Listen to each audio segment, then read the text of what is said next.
અને હવે વાત કરીએ આકાશી આફતની।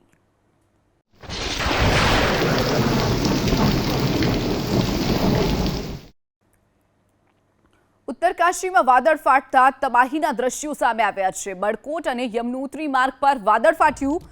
બલીગઢમાં નિર્માણાધીન હોટેલ સાઇટને મોટું નુકસાન થયું છે। હોટેલ સાઇટ પર કામ કરતા 8 થી 9 મજૂરો લાપતા થઈ ગયા છે।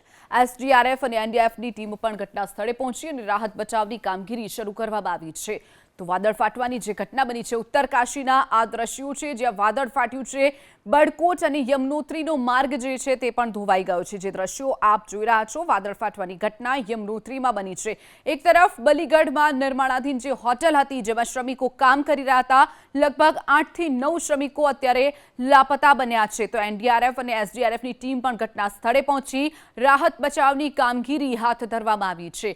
હોટેલ સાઇટ પર કામ કરતા 8 થી 9 મજૂરો અત્યારે લાપતા થયા છે જેમને શોધખોળ અત્યારે ચાલી રહી છે। તો બીજી તરફ રાહત બચાવની કામગીરી અત્યારે ચાલી રહી છે। જે દ્રશ્યો આપ જોઈ રહ્યા છો યમનોત્રીના આ દ્રશ્યો છે વાદળ ફાટવાની ઘટના બની છે।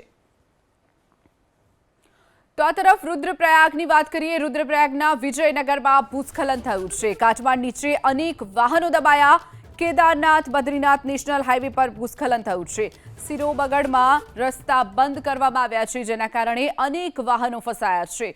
રુદ્રપ્રયાગના આ દ્રશ્યો જ્યાં ભૂસ્ખલનની ઘટના બની છે। ભારે વરસાદને લઈ અને પહાડનો કેટલોક હિસ્સો ધસી પડ્યો જેના કારણે અનેક વાહનો તેની ચપેટમાં આવી ગયા છે। જે દ્રશ્યો આપ જોઈ રહ્યા છો અનેક વાહનો કાટમાળ નીચે દબાઈ ગયા છે। તો કેદારનાથ બદ્રીનાથનો જે નેશનલ હાઈવે છે તે નેશનલ હાઈવે ઉપર પણ ભૂસ્ખલનની ઘટના બની છે। સિરોબગડમાં હાલ રસ્તો બંધ કરવામાં આવ્યો છે। વારંવાર જે ભૂસ્ખલન થઈ રહ્યું છે તેને લઈ હાલ પૂરતો આ નેશનલ હાઈવે બંધ કરવાની ફરજ પડી છે।